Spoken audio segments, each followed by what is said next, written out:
But I'm pleased to welcome Hemant, Contractor, Chairman of the Pension Fund and Regulatory Authority, the PFRDA, which administers the National Pension Scheme. Mr. Contractor, always a pleasure to have you here on NDTV Profit. Most recently, you've been addressing the concerns of some of the central government autonomous bodies and, the issues they have with the NPS. What have your interactions really revealed in terms of why all of the central government autonomous bodies haven't joined the national pension scheme?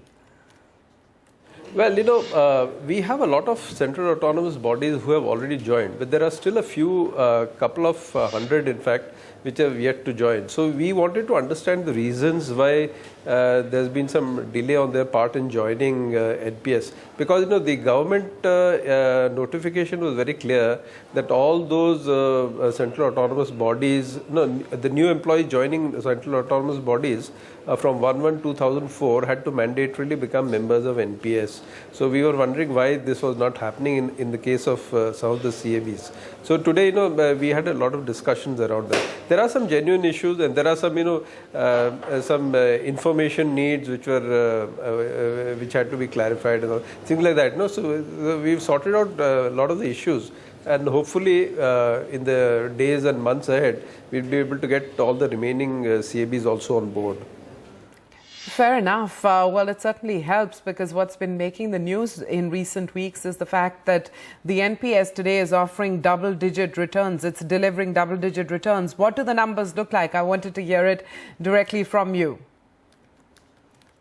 Yes, we have been able to generate good returns, and around 10% or so since the inception of the schemes.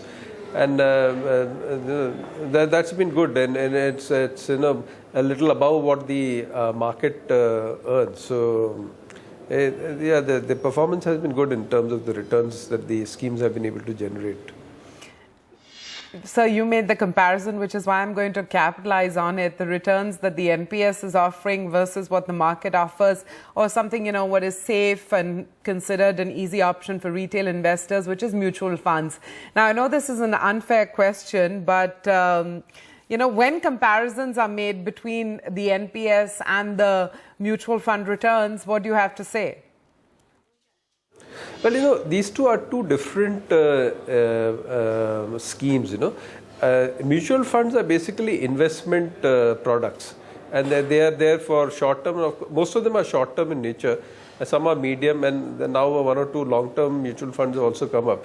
But they are basically, intrinsically, they are short term investment products. Whereas pension is different. Pension is a long term. It's a savings scheme. So that's the basic difference between a pension and a mutual fund.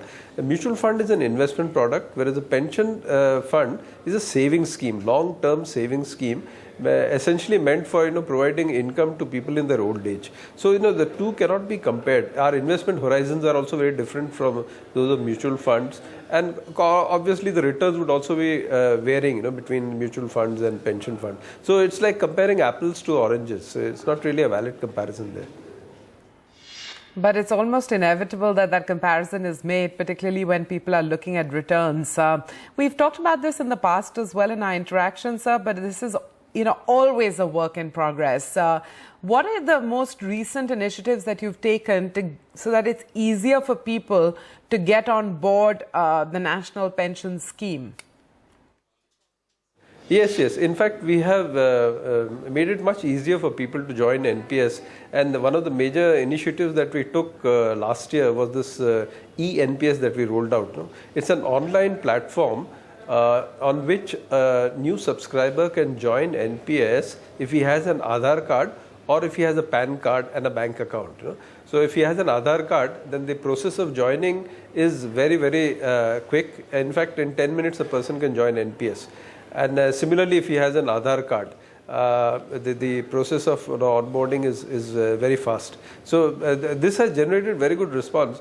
And this year we are finding that as many people are joining through the online mode as they are joining through the conventional method of coming through a bank branch. So this is picked up quite well, and we are very encouraged by the results. And we are quite hopeful that going forward, the online channel will be used even more extensively than it is currently being used.